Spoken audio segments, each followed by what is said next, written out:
Piensa, crece. ¿Listo para tu mejor versión?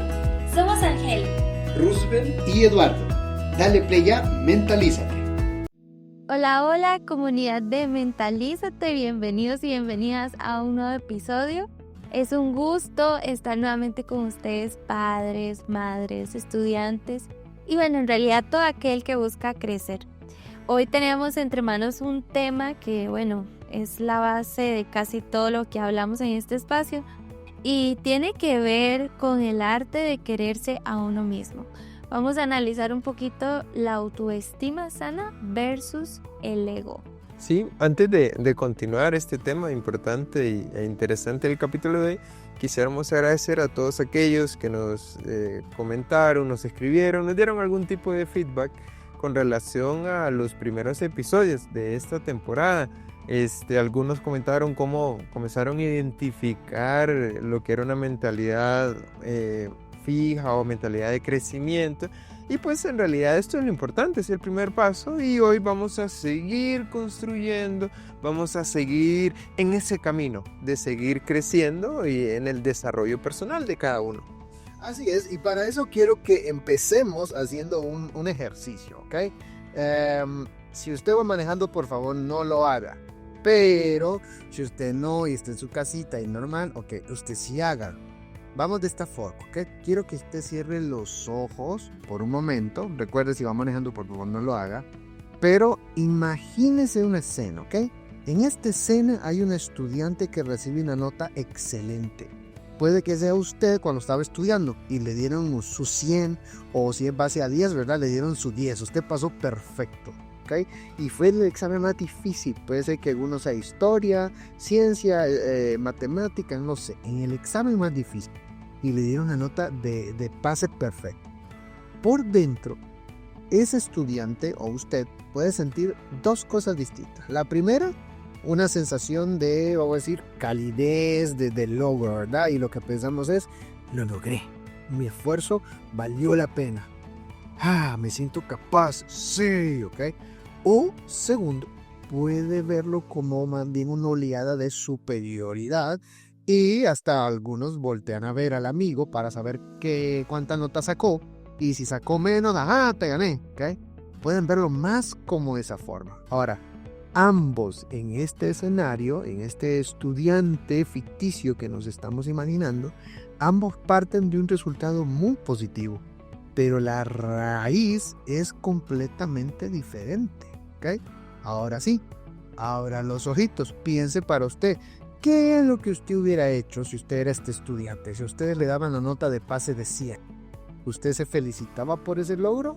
¿O usted buscaba a su amigo para ver quién había sacado más o quién menos? Pensemos incluso en las redes sociales. Vemos la foto perfecta de un amigo, de una amiga. Puede ser que alguna muchacha o alguna mujer ahorita nos esté escuchando y acaba de ver en sus redes sociales que su amiga se está casando y que la boda lujosa, linda, la música, que todo parece de ensueño. Eso es algo que nos puede pasar mucho en redes sociales y entonces podemos sentirnos inspirados por el logro de otros o podemos sentir un vacío en nuestro estómago. Y quizás nos digamos, ¿y por qué yo no tengo eso? Ella toda fea, gorda y se casó, y yo aquí matándome de ejercicio, linda y soy la más chula. Nada, ni un novio, ni siquiera tengo ahí 2 vaquitas para decir que hay ganado, no hay nada. Entonces, en esos momentos, algunos lo que hacemos es cerrar la aplicación y nos sentimos peor con nosotros mismos. Ahora, ¿qué está pasando aquí? ¿Por qué un mismo espejo, el logro de nuestra vida o de la vida ajena, nos puede dar una imagen tan distinta de quienes nosotros somos, para bien o para mal, para valorar lo que nosotros hemos hecho y esforzamos o para envidiar al otro o incluso llegar a despreciarlo? Y es el mismo espejo, ojo. Muy bien, y este es en realidad el núcleo de lo que vamos a estar explorando en este momento. ¿Por qué? Vamos a ver, hay una delgada línea en lo que es una autoestima sana y esa separación que está con el ego. No son lo mismo. Vamos a ver, desde la ciencia psicológica, en realidad los podemos ver a la autoestima sana y el ego como rivales. ¿Por qué? Una autoestima sana es como tener un sistema inmunológico, emocional fuerte, es eso fuerte, sano que me protege. En cambio, el ego es como una alergia, una reacción exagerada, una reacción que muestra fragilidad a cualquier estímulo que parezca como una amenaza a nuestra mente o a nuestra imagen. Y es por eso que hoy vamos a desglosar dos conceptos que son importantes. Vamos a ver. El primero tiene que ver con esa parte de el arte de quererse. ¿Por qué? Porque ahí es como se construye un amor propio que no dependa, por ejemplo, de los likes que yo recibo en Instagram, de los likes que recibo en mis estados de WhatsApp, ni de ser el mejor. No. Sino también el arte de quererse, cómo impacta directamente en nuestro rendimiento escolar, en nuestro rendimiento laboral y en nuestro bienestar al futuro. Esto tiene que ver con el arte de quererse. El segundo concepto que vamos a estar analizando, conversando en este momento, tiene que ver con la envidia como una brújula. Porque vamos a ver, la envidia es esa sensación que me genera como incomodidad, porque me estoy comparando, y especialmente en la época en la que vivimos, que es la era digital. Y vamos a ver, estudiar, aprender cómo, en lugar de ahogarnos en la envidia, podemos utilizarla como un mapa que nos señala lo que realmente nosotros valoramos y deseamos para nuestra vida. Entonces estos dos conceptos los vamos a estar ampliando. ¿Por qué?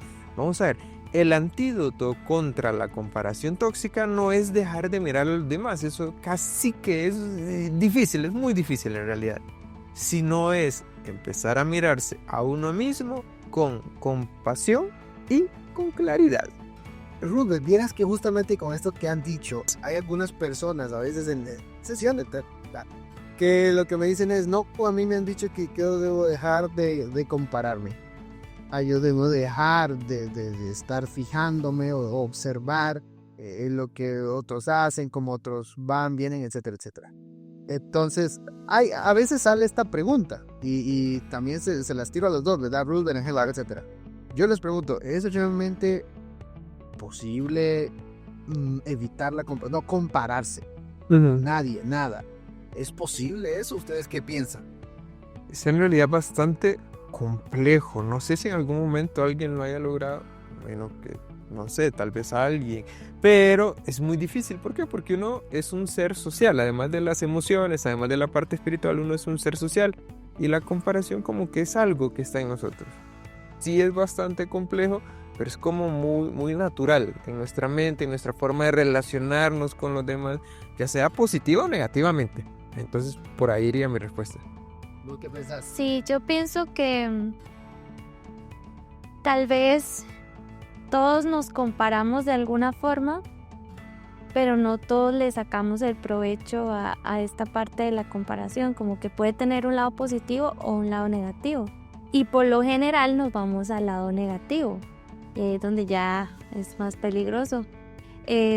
Tal vez existan personas que se comparen menos con otras, pero es que todos somos tan diferentes que siempre van a haber cosas que el otro tenga que yo no, que el otro haga que yo no, que el otro diga, que habilidades que él tenga que yo no, y así. Entonces digamos que tal vez hayan personas que se comparen menos que otros, pero en realidad la comparación puede tener su lado positivo, digamos. De hecho, ustedes, como a ver, me corrigen si estoy equivocado.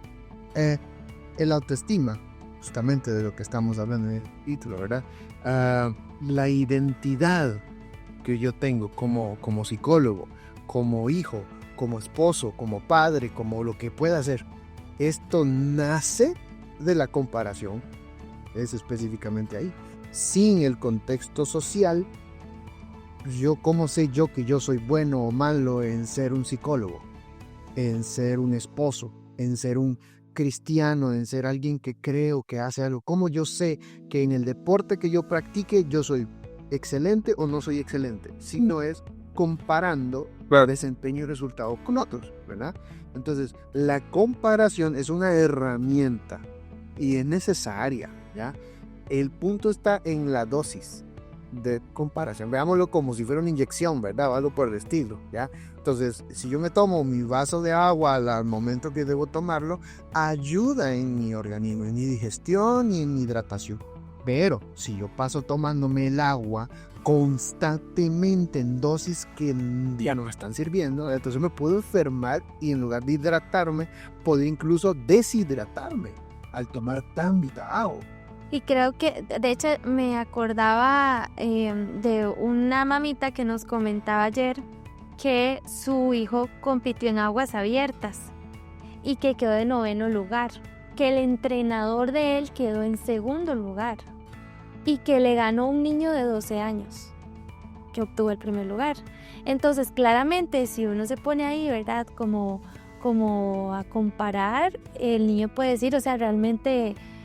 no sé, he estado entrenando duro, los frutos han estado apareciendo, ¿verdad? Creo que puedo continuar y así, pero digamos que la comparación también puede generar raíces negativas en mí, ¿verdad? De que ya se alce, sea como yo soy el mejor, a mí nadie me pasa, ese no sabe nada, ¿verdad? Y así, entonces es como que aprendamos a agarrarle el toque, ¿verdad? Positivo, porque si no, en vez de querernos hacer un bien que es, digamos, momentáneo, a la larga podemos estar envenenando, ensuciando nuestra autoestima, nuestro propio ser, y esa no es la idea. Claro. De hecho, yo era un tóxico celoso, ¿okay? Cuando estaba de novio y todo. Y hasta que entendí que los celos es de hecho una comparación y una comparación injusta conmigo mismo, entonces ya prácticamente los celos ya no fueron un problema en mi vida. ¿Cómo? Se los explico, ustedes ya lo comprendieron, pero para nuestros amigos que nos estén escuchando, que comparaba de forma injusta hacia mí mismo. Yo comparaba al, no sé, el tipo que canta genial en la iglesia con mi poca habilidad para el canto. Entonces fulano canta mejor que yo. Esa es una comparación, sí, pero es injusta. El fulano más guapo, más delgado de donde sea, ¿verdad? Entonces, como él es guapo y delgado, yo me considero feo y gordo. Entonces la comparación que estoy haciendo del otro es siempre mejor y lo peor mío. Claro. Entonces estoy siendo injusto conmigo mismo. Cuando yo entendí que entonces los celos que yo tenía era así por el miedo a que me perder, era lo que sea, pero que estaba siendo injusto conmigo, entonces empecé a cambiar este tipo de comparaciones de una forma justa. Y con eso los celos se me empezaron a ir completamente, digámoslo así, en ser eso de forma tóxica. ¿Qué empecé a hacer? Ok, él canta, es delgado y es guapo. Claro, yo soy gracioso, yo te hablo bonito y puedo desarrollar una buena conversación. Entonces ahora estoy comparando de forma justa conmigo mismo. ¿Tiene cosas buenas? Claro que sí, yo también tengo cosas buenas. Ese tipo de comparación te hace entender que incluso los celos, la autoestima como tal, las relaciones con los demás pueden llegar a ser justas, puedo disfrutarlas y empiezo a vivir con menos conflicto, que esto es justamente lo que acaba de decirnos Roosevelt. Entender el arte de querernos, una autoestima sana versus esa envidia que a veces nos puede corroer internamente. Sí, tal vez aprovechando esto que menciona Eduardo, de hecho, la autoestima sana también tiene mucho que ver con la autocompasión, ¿verdad? La autocompasión, tal vez para decirlo así, es como lo dirían los jóvenes, o sea, ser buena nota con uno mismo. Y la autocompasión, en realidad lo que hace en nuestro cerebro es activar circuitos de cuidado y consuelo, como el sistema de oxitocina y las áreas también asociadas con el afecto parental, ¿verdad? Entonces, literalmente es como esa parte de poder llegar y decir, o sea, estoy como en proceso, estoy bien, estoy intentando crecer, aunque falle, aunque me equivoque, aunque me falte esto o el otro, pero estoy tratando de ser consciente de poder tener una autoestima sana, ¿verdad? Y también, digamos, desde la neurociencia, cuando nosotros hablamos de esto, de la autoestima, la corteza prefrontal medial está intensamente involucrada. ¿Involucrada en qué? En cómo nosotros procesamos la información sobre nosotros mismos. En las autoevaluaciones, ¿verdad? Como el ejemplo que daba Eduardo, obviamente en esa autoevaluación él estaba siendo demasiado rígido e injusto consigo mismo, ¿verdad? Y en nuestro cerebro tenemos que entender que va a agarrar lo que nosotros le demos. Entonces, si yo le doy, ¿verdad?, que soy una tonta, se la va a creer. Si yo le doy, ¿verdad?, que no sirvo para nada, pues se lo va a creer. Esa es la información que nosotros le estamos dando sobre nosotros mismos y la procesa. Entonces tenemos que tener cuidado. Ahora, hablando también del ego. El ego es como una autoestima contingente, ¿verdad? ¿Qué quiere decir? Que como puede suceder, puede no suceder. Que digamos es algo incierto o no necesario, ¿verdad? En sí, entonces su estabilidad depende de logros externos, de la validación, de la superioridad. Con esto no queremos decir que tener logros, ¿verdad?, externos sea malo, pero digamos que para el ego esta es la comida que lo hace crecer. Y por ejemplo, no siempre podemos estar recibiendo la validación de los demás, porque no siempre la vamos a tener. La superioridad puede ser peligrosa también. Entonces, cuando el ego se siente amenazado, qué sé yo, por una crítica o por el éxito ajeno, entonces la amígdala, que hemos hablado de ella, se dispara y nuestro centro de alerta, ¿verdad?, de peligro está allí, boom, boom, boom. Y entonces el sistema de estrés, ¿verdad?, el eje HPA también. ¿Qué quiere decir esto? O sea, literalmente cuando nosotros vemos la autoestima sana, estamos viendo algo más desde el lado de la estabilidad y no de la contingencia, estar en esos cambios, ¿verdad? Estar yo siento que eso es como una constante, digamos, que nos drena la energía, porque tengo que andar buscando esos logros, tengo que andar buscando esa validación, tengo que andar buscando sentirme superior y al final no es lo mejor. Michael Kernis mostró que las personas con autoestima alta pero inestable, o sea, con ego, son más reactivas y hostiles ante el rechazo. Y al ser humano no le gusta ser rechazado, ¿verdad? Pero sí, pues es importante considerar estas dos diferencias. Qué interesante, perdón Angélica, esa parte de ese estudio que realizó Michael Kernis, porque a veces uno cree que esa persona reactiva, que socialmente parece como más fuerte, es quien tiene una autoestima más saludable. Pero es en realidad todo lo contrario, porque si es más impulsiva, más reactiva, tiene una menor cantidad de inhibición, control de sus impulsos, sus emociones, entonces eso dice que en realidad se siente hostil y que se siente inseguro hasta cierto punto. Entonces hay que ver también cómo estoy yo reaccionando, cómo están reaccionando las personas alrededor mío, para no solo mirar la conducta, sino mirar lo que hay detrás de la conducta y ver, ok, ahora que yo ya aprendí en tal capítulo de tal podcast sobre la autoestima, ok, ¿cómo estoy reaccionando yo? ¿Cómo están reaccionando las personas a mi alrededor? Y ver si es una autoestima sana o más bien un ego que está sobresaliendo por ahí. Hay que tener cuidado. Es curioso, pero si a un hombre que cree que ser hombre es defender un estatus, una posición, que no debemos estar errores, que eso no es una autoestima sana de un hombre. Muy frágil. Y es un hombre peligroso para su familia, donde esté, porque nunca va a tener la razón siempre. Y cuando la esposa, la novia, la amiga, el hijo del chiquillo de preescolar le muestre que estaba equivocado, lo que hace ese hombre es reaccionar con ira, justamente como mencionó Michael Kernis, exacto, va a explotar. Entonces ahí no hay un hombre sano con una autoestima sana.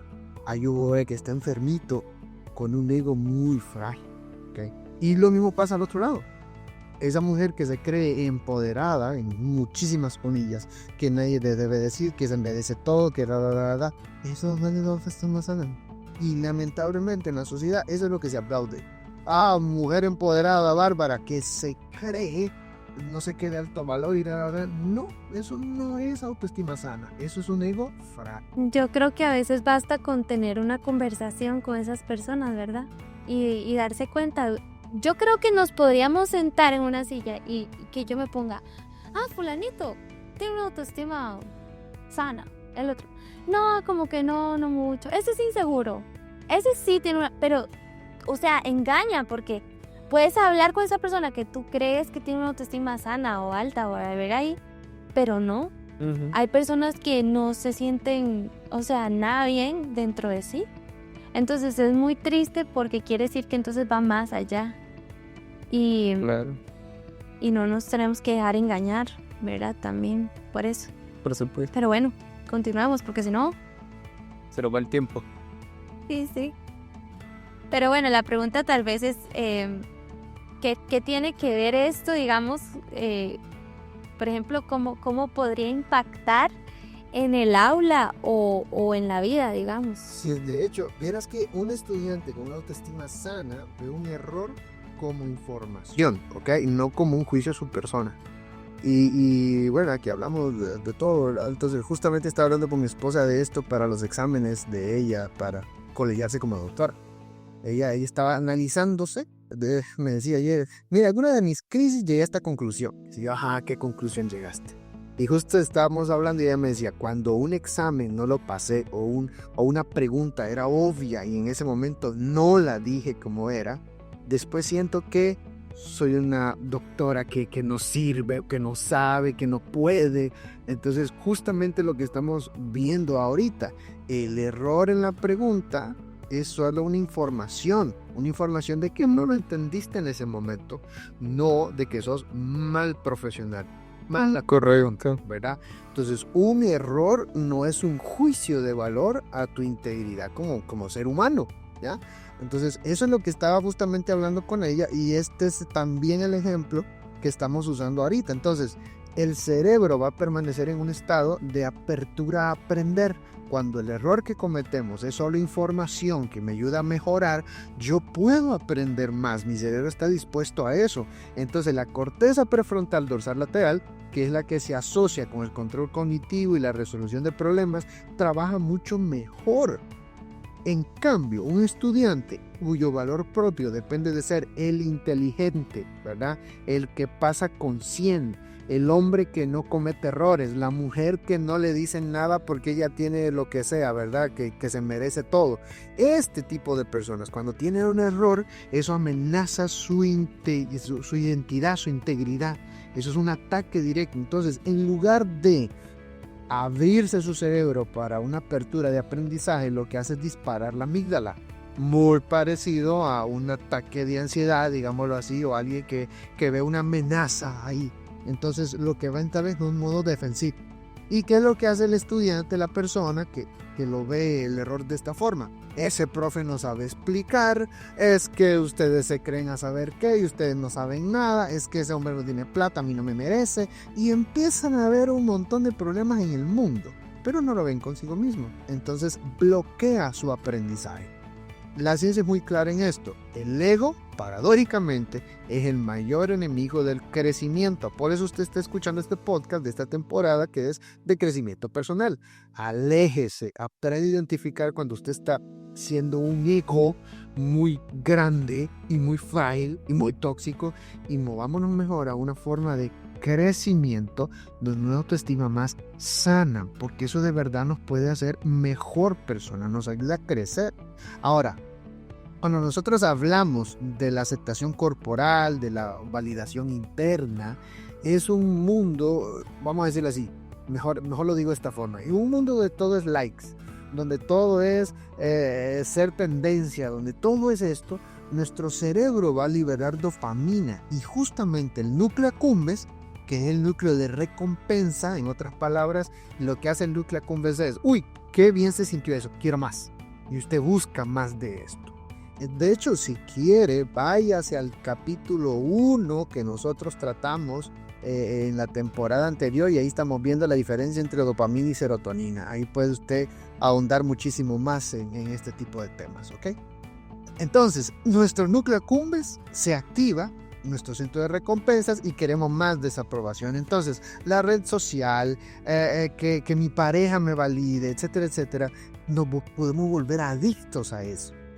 Pero cuando nosotros basamos nuestro valor justamente en lo que yo soy, en lo que realmente estoy aprendiendo, en una validación interna, pues es diferente. El cerebro lo que hace ahora es entrenarse, ya no en ser adicto a ese impulso, a esa dopamina. Eso implica que hablamos mejor con nosotros mismos, como si fuéramos unos amigos.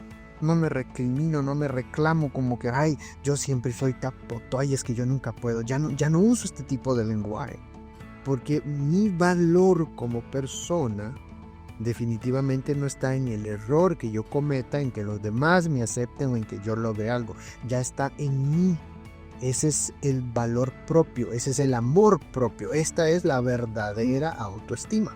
Creo que también se podría pues mencionar la parte de entender, digamos, de que desde la parte espiritual nosotros, ¿verdad? Jesús nos dio un valor muy grande y depositó en nosotros un valor que es incalculable. Entonces eso también lo podemos tener como nuestro saquito de autoestima. Y bueno, independientemente de todo, saber que ese valor no cambia. Uh-huh. Por supuesto. Y qué bonito tener esa seguridad, esa certeza.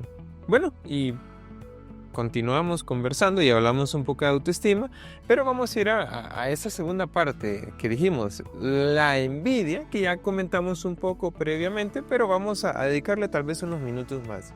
Vamos a ver, la comparación. Usted analice esa pregunta. ¿Usted cree que es buena o es mala? ¿Qué dice usted? ¿Será la comparación algo bueno? ¿Será la comparación mala? Bueno, en realidad la comparación como tal no es mala en sí. Es un proceso social y es totalmente natural. Es natural tender a compararnos. Ahora, el problema es cuando se vuelve automática y dolorosa. Vamos a ver, la neurociencia establece que, o sugiere, mejor dicho, que la envidia social activa una zona específica del cerebro que tiene que ver con lo que es la corteza cingulada anterior dorsal. Es una parte del cerebro, usted puede buscarla en internet. Esta parte está relacionada con lo que es el conflicto y el dolor social. Vamos a ver, literalmente nos duele ver que otro tiene algo que nosotros deseamos, pero es aquí donde está la clave. ¿Por qué? Porque con esto usted puede transformar todo. Podemos utilizar ese dolor, ese malestar, esa incomodidad como información. ¿Por qué? Porque en ocasiones usted ve el éxito de las demás personas y usted puede pensar, ¿por qué él tiene eso y yo no? En el ejemplo que ponía Eduardo previamente, esa amiga que ve las fotos de la boda de su otra amiga, ¿por qué ella tiene una familia, un esposo y yo no? ¿Por qué él sí tiene ese carro tan bonito y yo no? ¿Por qué él tiene ese salario y yo no? Bueno, vamos a hacer una pausa cuando surjan en nuestra mente estas preguntas. No hay que reprimirlas, no, sino más bien preguntarnos qué es lo que esa persona tiene o qué es lo que esa persona logró que yo realmente estoy valorando, que yo realmente quisiera. ¿Es un sentido de libertad? ¿Es reconocimiento en su trabajo? ¿Es un mejor salario? ¿Es una apariencia de paz? Recordemos, la envidia es una brújula mal calibrada, que lo que señala es en realidad esos deseos más profundos, pero tiende a confundirlos con la persona que posee. Entonces, eso es algo muy importante, Angélica. Sí, tal vez como dice ahí, es algo que a mí también me gustaría lograr o tener y no está mal, pero tal vez no me he empunchado, ¿verdad? No le he puesto como la persona lo ha hecho. Pero a mí me gusta mucho la parte que mencionabas, ¿verdad? De no la reprimas. Yo no sé si les ha pasado que hay personas que no, o sea, si uno la reprime, por algún lado te sale. Y hay personas que no saben disimular y que usted le nota que que tienen envidia y él le nota que como que su lenguaje no verbal cambia y así, si usted está lejos de una persona, usted puede disimular, pero si usted está cerca o constantemente se está relacionando con esta persona, por algún lado le sale, digamos, la expresividad Claro. de esto. Entonces es mejor en esos espacios con uno mismo llegar y hacerse las preguntas que vos mencionabas, ¿verdad? Porque eso nos va a dar una mejor dirección a todo. Exactamente, sí, a veces el rostro habla más de lo que dicen las palabras. Por eso hay un antídoto, una frase que usted puede utilizar, recordar, decirse usted mismo, usted misma, que es: cada uno tiene su propio uso horario. Por ejemplo, vamos a poner un ejemplo con esta frase. Cuando viene Año Nuevo, usted, por ejemplo, está al mediodía. Si nos escucha desde Latinoamérica, desde Estados Unidos o esta parte del mundo, usted ve que allá en otros países ya recibieron Año Nuevo, usted todavía es 31, bueno, porque la realidad de ellos es otra. Luego ve y usted habla con un familiar, por ejemplo, que vive 2 horas de diferencia. No, sí, ya es que aquí ya es Año Nuevo. Bueno, cada quien tiene una realidad diferente. Y esto es algo que en realidad nosotros lo podemos relacionar con nuestra vida. Cada trayectoria de vida es única. ¿Por qué? La neuroplasticidad, que es esa capacidad que ya hemos hablado del cerebro de cambiar, de adaptarse, de aprender, depende de nuestras acciones repetidas, de nuestros hábitos, por eso es tan importante. Pero no depende de nuestros logros o de los logros de los demás, por así decirlo. No de los nuestros, sino los de los demás. Vamos a ver. Comparar, por ejemplo, su capítulo 3 de vida con el capítulo 20 de alguien más no es correcto, es un error.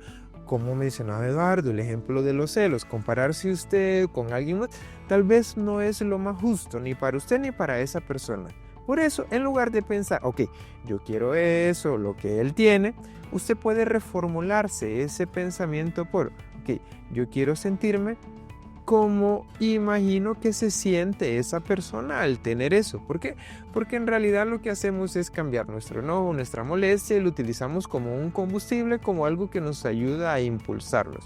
Y luego de cambiar nuestra forma de pensar, debemos de seguir avanzando, de seguir transformando y de seguir teniendo esa proactividad en nuestra vida que nos ayudará a seguir adelante.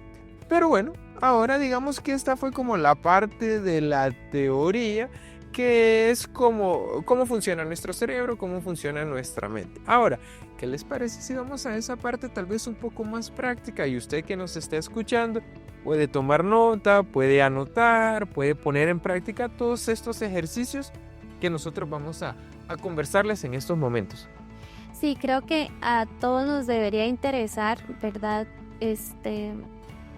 Preguntarnos qué puedo hacer para crecer, para cuidar de mí, qué puedo hacer para cambiar aquellas cosas, ¿verdad?, que tal vez no van tan bien. Y por eso queremos compartir con ustedes diferentes herramientas. Algo que podemos utilizar, por ejemplo, es el diario de la autocompasión. Que usted dedique por lo menos 3 minutos al día, literal. Entonces, que al final del día usted pueda escribir una situación que tal vez le haya generado estrés o donde quizá haya sentido que falló. Luego de haberlo escrito, entonces vamos a escribir exactamente qué le diríamos a nuestro mejor amigo si le hubiera pasado lo mismo, a él o a ella. Y esto nos lleva a que finalmente escribamos esas mismas palabras, pero ahora dirigiéndolas a nosotros mismos. ¿Qué hace esto? Esto nos lleva a entrenar activamente los circuitos cerebrales de la compasión interna. O sea, nos ayudan y no sé, tal vez les haya pasado que viven algo y se hablan de una forma o se tratan de una forma que quizá si otra persona lo estuviera viviendo, experimentando, usted no le hablaría así ni lo trataría así. Entonces es como un buen espejo que lo podemos utilizar. Y también quisiera compartir con ustedes otra herramienta que le podemos llamar la pregunta de la brújula. ¿Ok?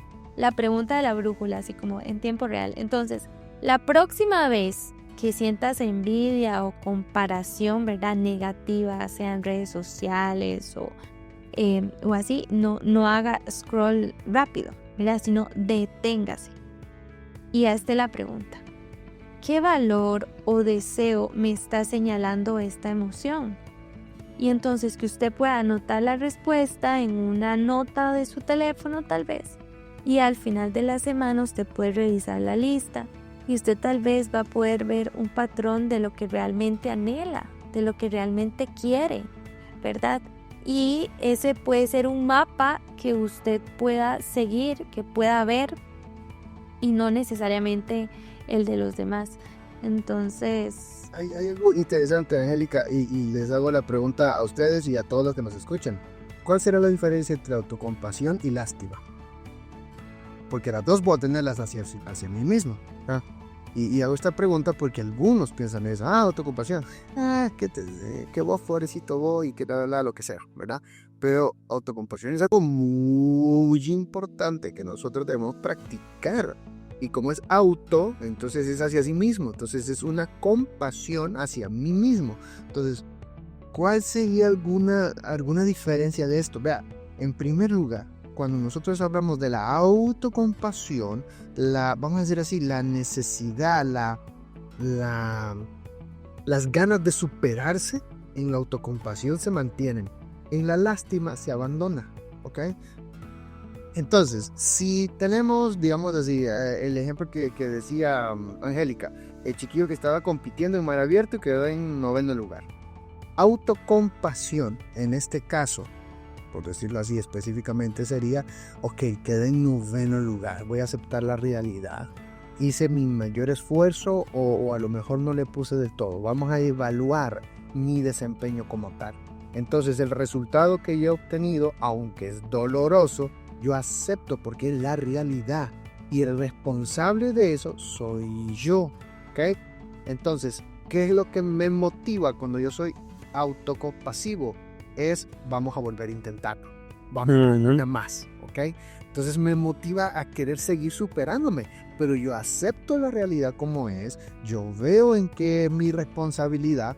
Y entonces yo voy a motivar esta situación, yo voy a utilizar este combustible para seguir adelante. En la lástima yo me victimizo, entonces ya no es mi responsabilidad. Es que ese entrenador que tenía no me sirvió de nada, no me enseñó bien, no me dijo. Es que el clima, es que las olas como han estado, que qué barbaridad, como se les ocurre que los muchachos vengan aquí.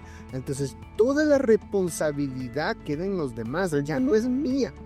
Y en lugar de motivarme como tal, lo que empieza a funcionar es: no, ¿yo para qué estoy haciendo esto? Me victimizo. Sí, como yo soy la víctima de todo, entonces yo mejor no sigo con nada, porque esto es culpa de los demás, no es mía. Esto es una lástima con uno mismo. Entonces, lo que nos acaba de decir Angélica, practiquemos autocompasión, y yo agregaría: no lástima.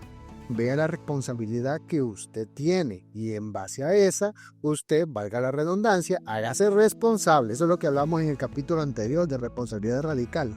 Entonces no vamos a negar la realidad, vamos a aceptar la realidad, vamos a perdonarnos en lo que nosotros fallamos o nos equivocamos y vamos a superarnos. Esto es autocompasión. Si no voy por lástima, es la culpa del entrenador, de los demás, del mundo, de Cristo, de lo que sea, y que se le echamos a lo que sea, ¿verdad? Y yo soy la víctima, yo no tengo nada que ver en estas cosas, ¿ok? Que este es un pensamiento muy postmodernista actualmente. Todo el mundo tiene la culpa de todo, de la raza, del sexo y de todo, todo es culpa de todo. Pues, yo soy Primero de uno. claro, exacto. Entonces, y en lugar de echar para atrás, yo sigo redoblando esfuerzos porque es mi responsabilidad. Entonces eso es muy importante para que ustedes en esta parte práctica puedan tener, digámoslo así, como ese filtro para no equivocarnos en hacer un diario de lástima cuando era un diario de autocompasión.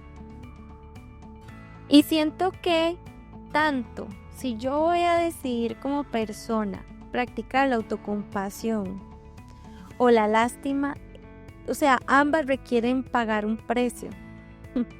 Ambas requieren mi energía, pero tienen resultados diferentes. Porque la autocompasión me ayuda justamente de lo que se trata este episodio, ¿verdad? Y esta temporada, a crecer. mientras que la lástima me estanca y me hace infeliz. En algún momento te topas con la pared de la angustia porque obviamente no estás dirigiéndote tal vez hacia donde querés en el fondo de tu corazón. Entonces me llama la atención porque yo digo, bueno, ¿qué será más fácil? ¿Practicar la autocompasión o tenerse lástima? Pero Yo creo que sí, es fácil. Yo estoy seguro de esto. Es más fácil tenerse lástima, porque la responsabilidad se lo echas a los otros. y te relajas, digamos, de alguna forma. Estudia, pero es ser amante de un ego demasiado grande. Que al final en algún momento te destruye. Sí, completamente. Y cuando hablamos nosotros, justo de lo que decía Angélica, de la parte de esta brújula que nos ayuda a identificar realmente lo que está detrás de la envidia que a veces podemos llegar a tener con otras personas. Angélica, digo, pregúntese, ¿qué valor o deseo me está señalando esta emoción? Viera que la vez pasada, y les comento a ustedes, la vez pasada yo estaba escuchando ahí un teólogo. Es un teólogo porque es un estudiante de teología, ¿verdad?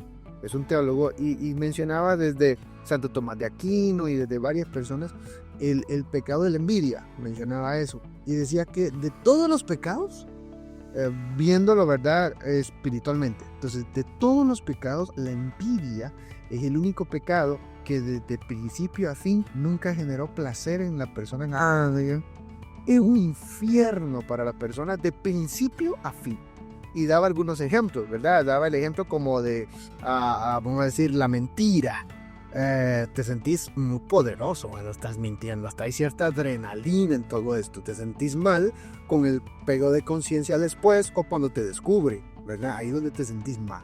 Pero un momento del placer. Incluso otros cuando se molestan, incluso matar a alguien por alguna rabia, cuando le estás dando a la pared o al otro, usted se siente poderoso.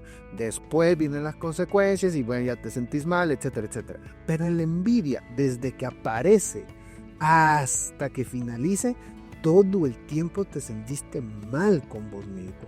Entonces la pregunta que nos está diciendo Angélica que nos hagamos en esta parte práctica es vital para dejar de ver al otro como el centro de todo y empezar a redireccionar, a crecer nosotros personalmente. Ahora, yo les quiero mencionar un método, vamos a decirlo así, un método de 3 pasos, ¿okay? por decirlo de una forma, para estandarizarla.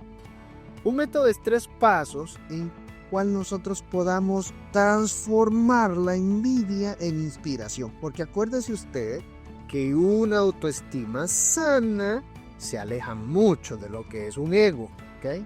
Y la mayor manifestación del ego en muchos casos es la envidia. Entonces vamos a transformar a la envidia en una inspiración que nos ayude a crecer. Entonces, número 1, vamos a ser radicalmente honestos. ¿Okay? En lugar de no me importa su éxito, no me interesa que se case, ay, a mí qué me importa que tenga ese trabajo nuevo, y a mí de qué gano yo con que gane, no sé, $1,000 más que yo, ¿okay? En lugar de decir eso, vamos a reconocerla. Entonces la frase sería, mira, estoy sintiendo envidia. Esto me indica a mí que valoro algo que estoy bien. Eso es lo que usted va a identificar. Si usted la esconde, se vuelve más fuerte. Esto es como la ansiedad en muchos casos, no en todos, pero en muchos casos es así.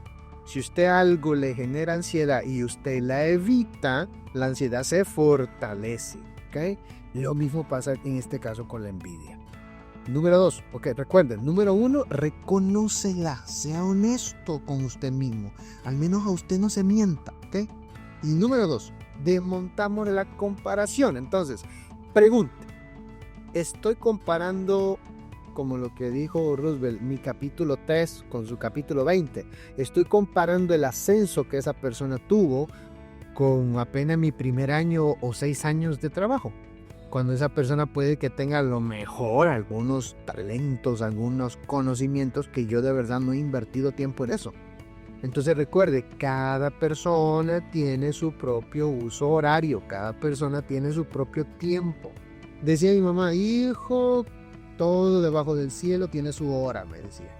Y es algo cierto, usted lo puede ver incluso en la Biblia también. Entonces, que tu amiga se casó y no es tan bonita como vos, bueno, ella está en otro uso horario, usted está en otro, ¿ok? Número 3, vamos a hacer una extracción de valor, ¿ok? Entonces, la pregunta que usted se tiene que hacer es, ¿qué de lo que envidio es realmente importante para mí? Si yo le tengo envidia a alguien que conozco, que le subieron el salario, que le dieron un mejor trabajo, ¿qué estoy yo envidiando realmente? Puede que esté envidiando un estatus social, en este caso. Puede que esté envidiando que se puede comprar más cosas y yo ahora, pues, sigo igual. Puede ser que la amiga que se casó y que yo no tengo pareja, lo que estoy envidiando es que alguien la ha escogido y a mí no me escoge nadie. Y tengo miedo a quedarme solo o sola. Entonces, haga una extracción de valor y reconozca lo que para usted realmente le está generando envidia. No centre su vida en el otro. Empiece a ver lo que es su vida para sanar usted y de verdad construir una autoestima que sea sana, ¿ok? Le voy a dejar un ejercicio. Ya le mostré un método de 3 pasos para que transformemos la envidia en inspiración y en crecimiento personal. Le voy a dejar un ejercicio que sea más concreto y vamos a decirle así, vamos a decir que este es un diario de envidia pero constructiva.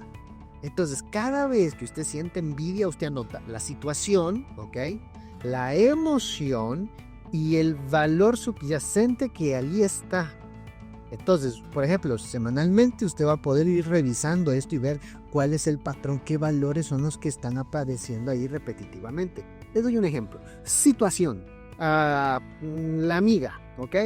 Se va a casar. Y emoción, me da rabia. Esa tipa como la odio y tan fea que se apesta la boca y mira y siente que lo sea, ¿ok? El valor que subyace en esto, utiliza el método de los 3 pasos. ¿Cuál es el valor que está ahí? Puede ser el valor, es que yo tengo miedo a quedarme sola. Yo tengo miedo a quedarme solo. Eso es lo que está pasando, eso es lo que está detrás de mi emoción. Por eso esta situación me genera eso. Si usted revisa esto y hace este tipo de diario de envidia, pero constructiva, le puedo apostar que incluso mensualmente, no solo semanal, mensualmente, usted puede verse a usted mismo de una forma, digámoslo así, desnuda, viéndose realmente qué es lo que a usted le genera más valor, qué es lo que es más importante. Y esto le puede decir por dónde caminar o buscar en su vida. Entonces, usamos a la envidia como una forma de buscar inspiración y de crecimiento. No nos dejamos ir por ella, ¿ok? Así que tengamos mucho cuidado con esto. Y bueno, también vamos a ir a lo que es otra técnica que le podemos poner por nombre técnica del contexto completo. ¿Qué vamos a hacer? Bueno, cuando vea un logro ajeno, el logro de alguien más, que se casa, que tiene un salario mayor, que le aumentan el salario, una mejor nota, qué sé yo, usted puede añadir ciertas frases.